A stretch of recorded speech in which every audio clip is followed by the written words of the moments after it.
E agora a gente parte para a próxima metodologia, que é a metodologia da aprendizagem baseada em situações, problemas. E aí a gente pensa assim, mas a maioria de nós foge de problemas. Quem gosta de ter um problema na vida, né? Ninguém. A gente vive fugindo dos problemas. E quando um aparece, a gente já fica ansioso, como eu vou resolver? E agora o que eu faço? Dependendo do problema, aquilo pode abalar a gente emocionalmente. Muitas vezes a gente fica ali sofrendo, sem saber o que fazer e na verdade não faz nada, né? Nós não conseguimos ter uma visão e habilidade para pensar, bom, o problema está aí. Qual que é a melhor forma de eu lidar com ele? O que eu preciso fazer para tentar resolver?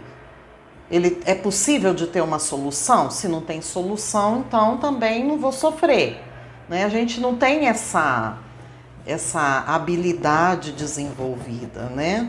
Então, por que não caber à escola também ajudar a desenvolver isso para que a gente seja um adulto mais seguro e mais capaz de agir diante de um problema e não paralisar e ficar ali sem sair do lugar, né? Então, essa metodologia foi pensando nisso, né? Em desenvolver habilidades nos alunos para a vida, né? E porque os problemas eles estão presentes na vida, mas eles estão presentes na escola, eles estão presentes num passeio, numa atividade lúdica que a gente vai fazer, ele está presente lá no nosso trabalho, lá, né, no futuro, quando essa criança for adulta. Então, sim, né, a gente precisa ter essa habilidade desenvolvida também. Por isso que pensou-se nessa metodologia ativa. Então, é uma metodologia onde o professor lança uma situação-problema. A gente escuta esse termo situação-problema muito na matemática, né? Que são aqueles probleminhas tradicionais, né? Que o aluno já pergunta, tia, é de mais, é de menos? Né? Ele não se preocupa com a pergunta, com a situação que está trazendo aquilo ali. Porque esses probleminhas de matemática, inclusive, eles trazem um conflito ali, uma situação, uma pergunta final que a gente tem que entender a situação para resolver. Por isso que as crianças têm dificuldades na resolução dos probleminhas de matemática. Porque elas não têm essa habilidade desenvolvida de pensar na solução e qual é o melhor caminho para eu resolver aquele conflito que tem ali naquela situação, né? Tem que pensar na situação em si, na pergunta que leva aos caminhos para a resolução daquela situação, né? Então, trabalhando dessa forma, vai ajudar na matemática também, nessa interpretação dos probleminhas matemáticos. Mas podem ser situações de conflito de qualquer área, não precisa ser só da matemática especificamente, né? Então, é isso, fazer com que o aluno treine nele, desenvolva essa habilidade de pensar numa situação de conflito, quais as melhores formas, o que ele pode fazer para resolver aquele conflito, aquela situação difícil, né? Que pode estar na matemática ou em outras situações. Por exemplo, o exemplo que eu vou dar vai parecer um pouquinho com a questão dos projetos, mas eu vou explicar. Se num rio ele está muito poluído, né? E aí o professor lança isso como um problema. O rio está muito poluído e as pessoas não estão podendo consumir a água daquele rio. Então, lança o problema, é uma situação-problema, que os alunos vão ter que pensar em opções de resolver isso. E aí o professor pode lançar perguntas que vão envolver várias áreas, né? As questões ambientais, as questões da conscientização das pessoas, questões de matemática, quanto de lixo, né, que tem naquele rio, o tempo de decomposição de cada material, né, tudo isso para promover a consciência das pessoas, né, que seria a resolução dessa situação para que não polua mais o rio, né. Só que, mas aí já caiu na aprendizagem de projetos, não é? Não está bem parecida? Não, de projetos, o professor tem que pensar um tema que vai ser tratado a longo prazo, que vai envolver, sim, várias disciplinas também, mas é um tema mais amplo, é um trabalho a longo prazo que vai passar por várias etapas e na finalização tem que ter uma realização de algo, um produto, uma proposta, alguma coisa assim. Já aqui não é uma coisa a longo prazo. O professor lança uma situação de conflito que o aluno tem que refletir e tentar solucionar ali, tá? Não é um trabalho a longo prazo. Ele pode até envolver mais de uma aula, porque ele pode englobar várias disciplinas, mas é uma situação pontual e específica, tá?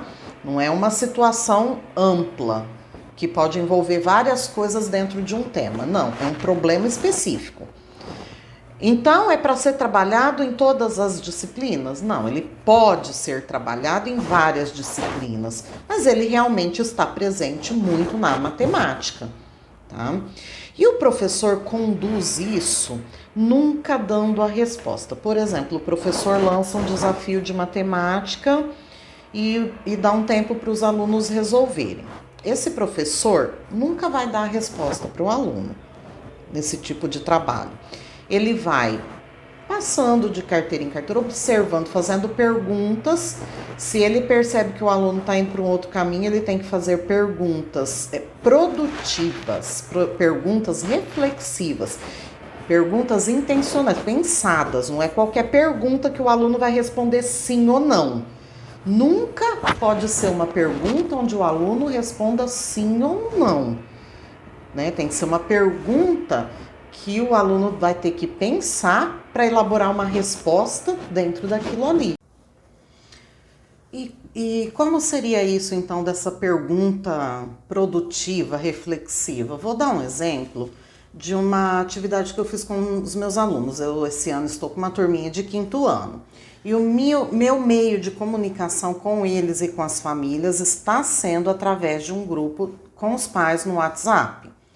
Porém, eu propus em alguns momentos chamadas de vídeo em grupo. Como eu falei para vocês, o WhatsApp é possível fazer até grupos até de 8. Então, assim, eu fiz um cronograma com os horários que os alunos podiam, cada um, e formei grupos e realizei essas chamadas. Durante a chamada, essa chamada era mais assim, pra gente conversar, matar saudade um pouquinho e tal. Mas eu introduzi uma atividade que para eles estavam brincando, mas tinha um sentido pedagógico, que eles tinham que encontrar algumas coisas em casa e aí eu fazia algumas perguntas. Por exemplo, uma das coisas que eles tinham que procurar eram objetos que tivessem o formato de uma esfera. Aí eles foram procurar. Teve aluno que trouxe um objeto cilíndrico. E aí, eu, em vez de perguntar para ele, mas isso é uma esfera? Para ser uma esfera, que precisa ter? Não precisa ser redondinho de todos os lados? Todos os lados estão redondos? Se eu fizesse essa pergunta, ele iria me responder só sim ou não, e talvez iria responder sim e nem ia conseguir me explicar, enxergar por que não era uma esfera, né? Então eu perguntei, vai apalpando todos os sentidos desse objeto aí, todos os sentidos, e vai me dizendo o que você está sentindo, o que você está percebendo quando você apalpa. Até que ele percebeu que dos lados tinha aqueles cantos e eram mais achatados. E aí ele percebeu, tia, isso não é uma esfera então, Porque a esfera é como se fosse a bola de futebol que eu gosto de jogar, não é? Pois é, então. Então isso não é uma esfera. Aí ele percebeu por que não tinha aquele formato, né? Eu fui induzindo ele a perceber isso. Então eu não fiz a pergunta com a resposta sim ou não. Eu fiz uma pergunta que ele tinha que observar para ir respondendo até ele perceber. É um exemplo simplesinho, né? Mas dá para entender. Outra coisa que eu pedi para eles fazerem, procurar moedas de centavos que eles tivessem em casa, né? Uma quantidade de moedas, eu não me lembro agora se eu falei 5 moedas, tinha que ser menos de R$1. Aí trouxeram, cada um trouxe a moeda que tinha, né? Eu pedi para somar quanto tinha e tal. Aí eu lancei uma situação para eles, que eles foram passear num parque, e aí passou da hora de ir embora e eles estavam com fome e aí foram lanchar. E dei o preço de cada coisa que tinha, né, nessa lanchonete. Com a quantidade que eles tinham, quantas coisas e o que ele poderia lanchar. Se eu desse diretamente, por exemplo, você vai comer um pão de queijo e um suco. Esse dinheiro dá para comprar? Ele ia responder, olhar assim ou não, né?